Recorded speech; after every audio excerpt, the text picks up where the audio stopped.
Let's see if the sound is right on time today. Yep. 5, 4, 3, 2, 1. I'm John Miglosh for the WDMA. We're going to be talking about digital advertising today and why print has staying power. Okay, so let's dig in. But first, Tom Fishburne with virtual reality. And Tom starts out, so many apps are trying to get my attention. I can't stop looking down at my phone. Maybe the technology will get better, right? There's a setting, for that. It's in the apps section, and it's called notifications, and you can turn them all off if you want to. Anyway, then they get to the VR headset, and it's all these apps are popping up in front of their face. Okay, so Scott Galloway says it will officially be the most elegant final nail in the coffin of this sort of headset-driven VR consensual hallucination. If it's a headset-driven VR consensual hallucination, it not only includes the tech players, which means, obviously Apple and other technology producers, but all of the brands that jumped in on the metaverse bandwagon in the last few years, mostly last year. Given the heft and influence of Apple's marketers, marketers will pay close attention to the latest VR news, even as brand investment in the metaverse plummets from the highs of 2022.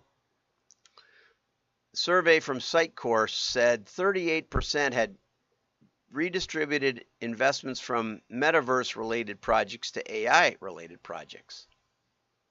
If you'd like help with that, I know somebody who's done thousands and thousands of machine learning marketing models by hand in the late hours of the night. Notably, Apple didn't use the words metaverse, okay? But one Apple product manager described Vision Pro as your entire world is a canvas for apps. It's not your entire world, it's just what's inside that little headset. So marketers are now going to try and populate the canvas for apps, much like the gold rush to fill virtual reality with ads back in 2016. There's a Web 2.0 saying, if you're not paying for the product, then you are the product. And at $3,500, that headset is certainly getting paid for. But who benefits the most from consumers strapping monitors to their faces? It's a good reminder not to lose sight of the basics when getting excited about the shiny new thing. And also, marketing challenges of trying to connect with people in 2D don't magically go away in 3D. And I would say it's actually more challenging because the people interacting with 3D are there to play. Watch the Blue Shirt Guy movie. Okay, so I'm sure consumers will show up any minute now. That was in 2022. Welcome to our brand experience. In this virtual world, marketers can pretend that consumers who ignore their brands in real life will somehow want to engage with them in virtual reality. Yeah, right. That's a good one. That's from 2016. This has been hyped for, that's almost 8 years. Wow. And here's another one. I can't wait to experience a whole new internet when the metaverse is finally here. Blowout sale, 40% off. Want more content? Subscribe. Our privacy policy has changed, except we share data with third parties, except, yeah, right, exactly. Metaverse hype cycle from last year. This could be cool. I don't understand any of it, but it'll change the world and make us rich. Why isn't anyone buying our NTFs? We've invested so much already, we might as well keep going. Do we have to have this meeting in the metaverse? Yes. Okay, now here's news, and this is from Target Marketing, PI World. Vice Media files for bankruptcy and why it matters.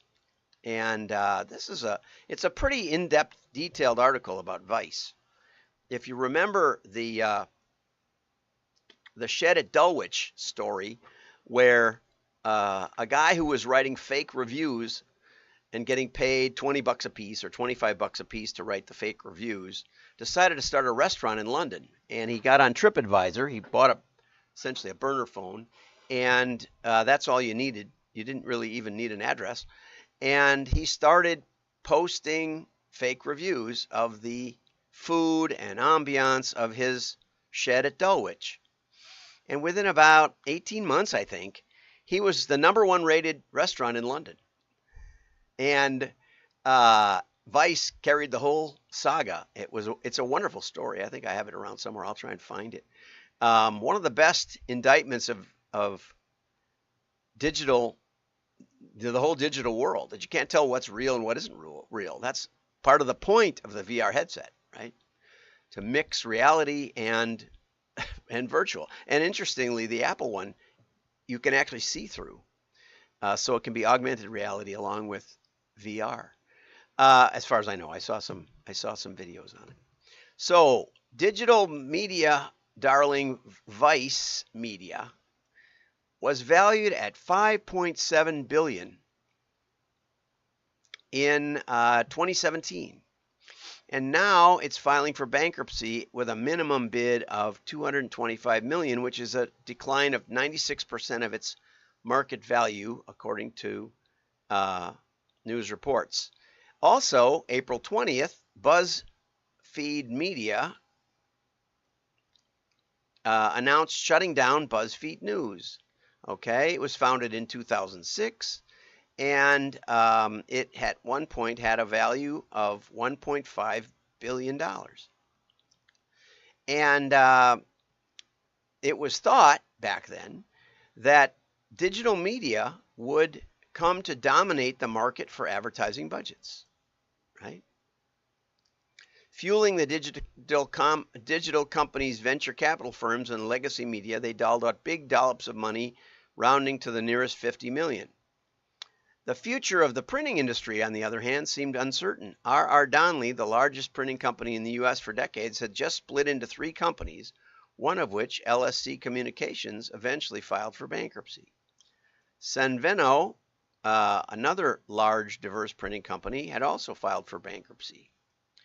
So Vice Media was the voice of Montreal in 1994, but due to a legal dispute, they changed their name to Vice. Shane Smith, the founder and CEO, was a master at fundraising. Gavin McInnes was the chief editorial voice, and interestingly, he left in 2008 because he'd said some things that were, well, he said some things about minority groups. We won't say what he said or what it, but anyway, so he left and founded the Proud Boys, which I know almost nothing about. I've heard mixed reviews of that. But anyway, a digital distribution deal done with CNN, and then Vice Media arranged for Dennis Rodman to travel to North Korea. I didn't know that. And Vice was now making news rather than just reporting it. They landed a group of journalists inside of Iraq and Syria, and during the terrorist occupation, and Shane Smith told Rupert Murdoch that you got to get with it. You got to get into digital news, and so Rupert made out a check to $70 million, pushing the implied valuation to $1 billion. The money just flowed in and back out, but there was a dark side. They had a 22 rule. The 22 rule: hire 22-year-olds, pay them $22,000 for the privilege of working at Vice, and then work them 22 hours a day. Drug use was reportedly rampant. The top executives enjoyed lavish perks, parties, and pranks. Shane Smith faced allegations of running a sexually abusive environment and stepped down as CEO. At one point, Vice was the 10th highest valued private company in America. But the shine had started to dull. Advertisers were better able to track who was watching Vice offerings, and we'll get into it in another. We got one more article, and it's going to explain this even even more completely from Augustine Fu. And their viewers that they could track were actually getting older. So Vice was no longer recognized as the cool brand by teenagers, and advertisers began to seek out other delivery channels to reach the new younger generation. Meanwhile, while digital media is not immune to market forces, the advertising dollars flowed over to social media and search engines. Okay, and but in the meantime, advertisers have retained their interest in print, and especially direct mail. And down below in the article, there's a deal log of mergers and acquisitions showing that investors and consolidators are back in the print game. And the Japs Olsen deal, most recently, might be an example of that. So printed material will be there as the steady hand that delivers, while these crazy valuations and crazy shiny objects, like the metaverse, keep attracting all the money. Seems grossly unfair, but that's the way the world is. When the media companies own the media, they tend to promote the media. And when you're doing attribution, the media companies also want you to see how wonderful the attribution favors them. So here's a great article by Dr. Augustine Fu, who I consider a friend, because he's in this, again, in the same space of, are you kidding me? You're advertising digitally? Help your marketers declare independence from buying bad ads. And everybody loves a good deal. Everybody loves a good steal, but our low CPM, cost per thousand, means the price you pay divided by the thousands of people that see your ad. Are the low CPM ads even worth it? Even if you think fraud is priced in. And the charts at the bottom are just amazing. But Fu argues that procurement departments have increasingly stepped in to help digital marketers get better deals and better pricing for all things digital. But they're accidentally forcing their own marketers to buy bad ads. Mainstream publishers have real journalists and editors. Vice was actually a real journalist publication, it seems. But they have hard costs producing real journalistic content. Fake sites, however, plagiarize, and I would say that that's the main value of ChatGPT. When you plagiarize from one source, it's obvious. When you plagiarize from 100 sources, is it plagiarism? Well, it seems like it is. To me, it seems like it is. So when you plagiarize all the content or have no content at all, the purpose of these sites is entirely to make advertising revenue through trickery. Because they have no cost per content, they can afford to sell their ad inventory at very low cost per thousand. You may be requiring your marketers to buy more bad ads. When the CFO and the procurement departments add clauses that require discounts and guaranteed lower prices, they're forced to look for lower and lower priced ad inventory. And even if you don't buy from questionable sources, the big exchanges start to source more and more quantity of ads from no-name exchanges so they can compete, right? And these long-tail sites don't have enough human visitors, so they source all their traffic. They buy their traffic to show. And Dr. Fu actually did a study, I believe, on Vice Media and found that some huge percentage, more than a third, I'm sure, was bot traffic. They had massive viewership. They claimed everybody was watching it, and yet you never saw backlinks of people quoting Vice content. He pointed that out, and I think rightly so, which we didn't hear in that ad or in that article from Print Impressions over there previously.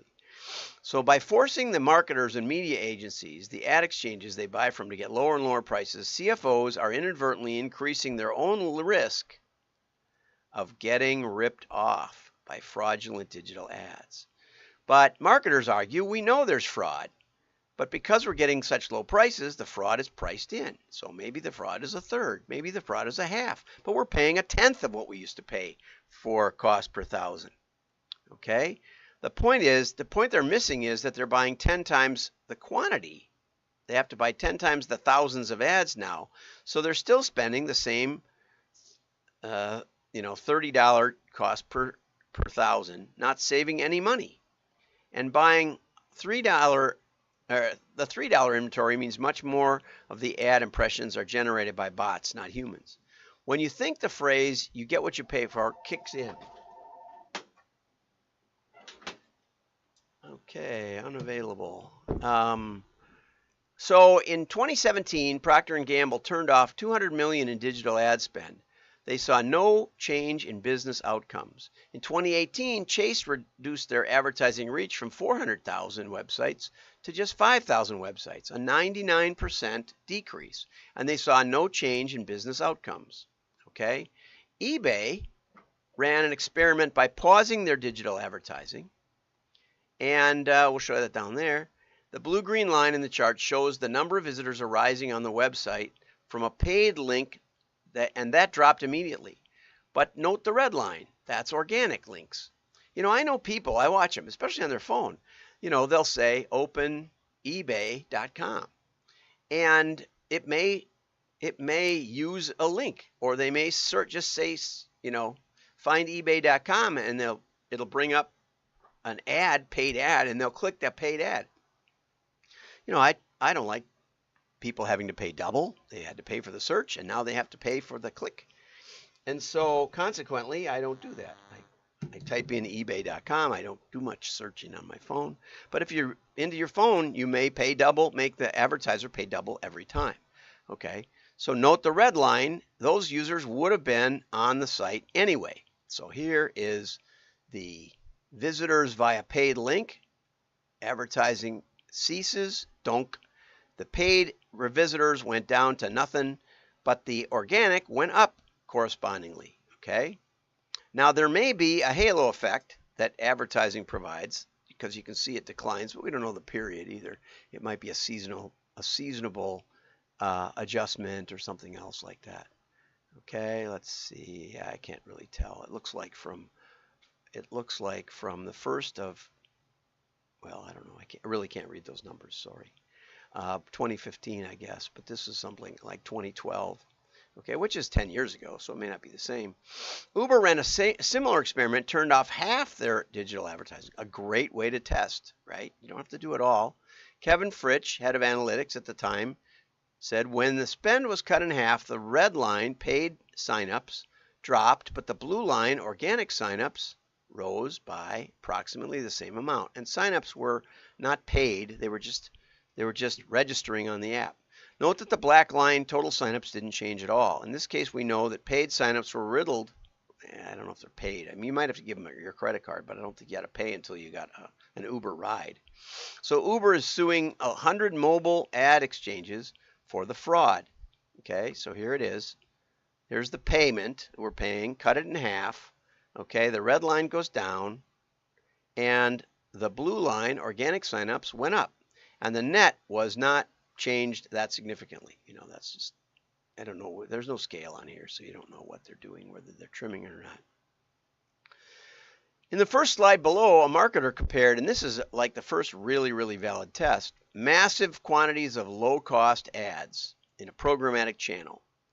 And they compared that to smaller direct buys, and then very small buys on specific good publishers' properties.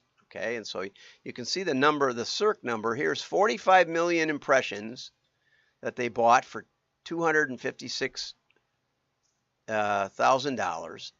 Then they bought a direct buy of 9.6 million for $45, and then they bought a bunch of good publishers for just $17,000 and only 178, but their average CPM was much, much higher, okay, much, much higher. But when you compare that to how it did, okay, the cost per conversion, it was $275 209, and 136. 8 times better than the programmatic ad. So, of that 45 million, what if 90% are fraud? You say, oh, on average, it's only 30% across the industry. Yeah, well, it depends on what you're buying. And if you're not buying carefully, that may be happening. That's what his point is. His point is you're better off with 178,000, but when you go on Forbes or you go on other business, when you go on other business publications, I go there every day, and you look at how many likes, how many comments there are, there's almost none. Real people don't hit like that often, right? Even on LinkedIn, I get, 5 likes on average, and my impressions is about 500 a day, 400 or 500. If you're interested in advertising, though, we do have a spot. We can knock out ISSM, and we can put you right there at 1 or more shows per week. I would love to spend a little more to promote some of the shows, and maybe even get some help. So if you're interested in promoting print in the sea of digital fraud, let me know. Happy to mention your company on a regular basis, especially if you're in print. I don't know what I'd do if Microsoft wanted to advertise. I don't know. It would be hard for me. Okay, so if you look at the eCPM, cost per start, and efficiency, the real sites did much, much better.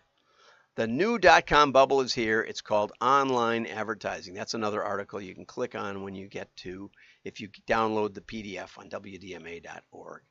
Have a great day. Like and share. I love your comments. Have a great day. I'll try to find that Vice article. It's a humdinger.